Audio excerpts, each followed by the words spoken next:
Hello, freak bitches. Okay. Damian Maia. Can we turn the corner? Tyrod Woodley. Tyron. I always say Tyrod. Tyron. Okay. Tyron Woodley. Yeah, people thought that was a boring match, but for me, there was tremendous data in MMA. The fact, like, Damian Maia goes down to 170. At 170, he takes everybody down. He's taking college wrestlers down left and right. But could he take down Tyron? I thought he could. I thought that he was going to hit a wall there, and he did. How are you going to take that dude down? It's going to be very, very hard to take him down. So what I learned from that is, man, you got to get really good at shooting and doing what Paul Sass is an expert at. Paul Sass is the best I've ever seen in MMA at making pulling guard option 1.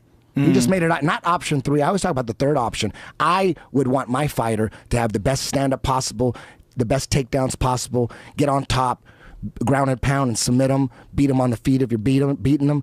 But if you're getting beat on the feet and you can't take the guy down, you better know how to pull guard. You gotta know how to drag dudes down unorthodox ways, not just the regular wrestling way, because you're gonna hit Tyrod Woodley. You gotta throw some like flying Eminaris on him. You gotta shoot deep enough just to get a slight clinch and have something you're gonna jump on, not continue with the traditional wrestling. You gotta shoot, pull half guard, just like Andre Galvao did. When he fought MMA a few times. That's all he did is shoot.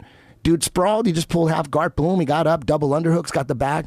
You got to get creative. The way Nogueira beat Tim Sylvia way back in the day, Tim Sylvia could not get taken down. He was too tall, he had an awesome reach. Nogueira was getting clipped. He couldn't take down Tim Sylvia. What did he do? He shot the best he could, and when Tim Sylvia countered, he pulled half guard. He ended up in deep half, and boom, with the momentum, got up. Swept him, so it was an indirect, unorthodox takedown is what happened. If you shoot, pull guard, and then sweep, that's the takedown. You end up in the same place. So he went around the wall, and he ended up guillotining him, put a guillotine from the top. You got to have that. And you know what? He was pulling guard before. Damian Maia did pull guard before, early in his career. And Tyron just wasn't having it. He didn't. That wasn't an option. Tyron's takedown defense was the so good. That was takedown defense. Yes, that was the last option. But this is not. I'm not talking about traditional takedowns. I'm talking about the art of. Watch Paul Sass. He would take deep shots. I totally understand. It's the timing. You can't just sit on your butt. I think really what it's going to take with a guy like Tyron Woodley is you're going to have to get a wrestler who's like a elite, high caliber wrestler that's going to be able to figure out how to take him down. I don't think like a regular dude like Damian Maia, who's not a regular dude, who's a world-class grappler. But did you hear Dominic Cruz's criticism of his takedown attempts, that he wasn't following through enough, and what he was saying technically was wrong about his approach? Yeah. You know, I think that if it was a real world-class grappler, you know, a real, you know, top of the food chain amateur wrestler. But at 170, he's taking everybody down. He looks like the best wrestler. And what he said about the fence, because most of Damian Maia's takedowns, a lot of them anyways, are against the fence. He's really good at going double underhooks and doing some inside trips or outside trips. Tyron defended all that shit. Yeah. But you know what else Tyron did? He clipped him with a huge uppercut in the very first exchange. The very first time Damian tried to close the distance, Tyron hit him with a vicious uppercut, and he fucked his left eye up. Damian's left eye was fucked up from the very first exchange.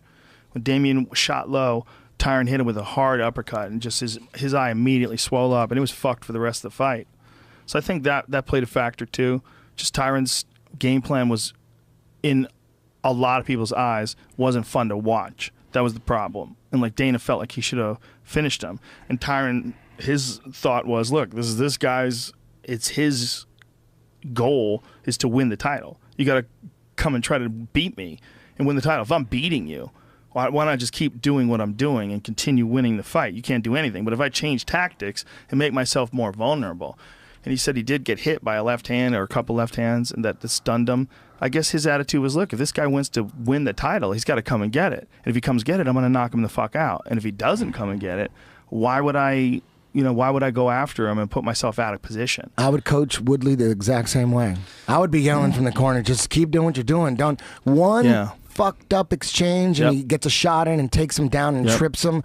He tries to get up on his knees, jumps on his back in that little scramble. Yeah. One little scramble like that, boom, you just fucked your whole shit up. Damian is not the best puncher in the world, but he's not the worst either. he can fuck you up. If you make a mistake and if you rush in and maybe he's reserved more energy than you think he has and he fires a very fast straight left hand and catches you on the chin, he could fuck you up. Yeah. He could fuck anybody up. He's not incompetent on the feet. He's just not at the same level as Tyron, and he doesn't have the same movement as Tyron does. Do you think Damian should... What if Damian had kicks more like, maybe not exactly like, but more in the vein of Edson Barbosa or a Yair Rodriguez? Wouldn't that be a whole nother dimension? Well, he doesn't even have to be like that. How about just like Pedro Hizo?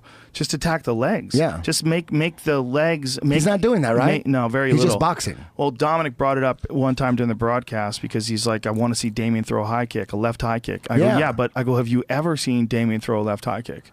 And he's like, I don't know. I'm like, I don't know if I have either. I don't know if he's ever done it. I'm not disagreeing with you. Yeah. But I'm saying I don't think I've ever seen him try it. Like he doesn't. I think he's such a specialist. His specialty is just get you to the ground, strangle you. He should spend. I would suggest. I don't know. I ain't shit, but I would like to see Damian Maia with adding to his arsenal, adding more kicks, adding more weapons. Sure. Like why not? For sure. Shit. But even if he did, the problem is it's like Tyron is just so fucking strong and so good at stuffing takedowns, and he hits so goddamn hard. It's like you'd have to be like on him, and you got to figure out how to actually get him to the ground, have full control of him, and good luck with all that.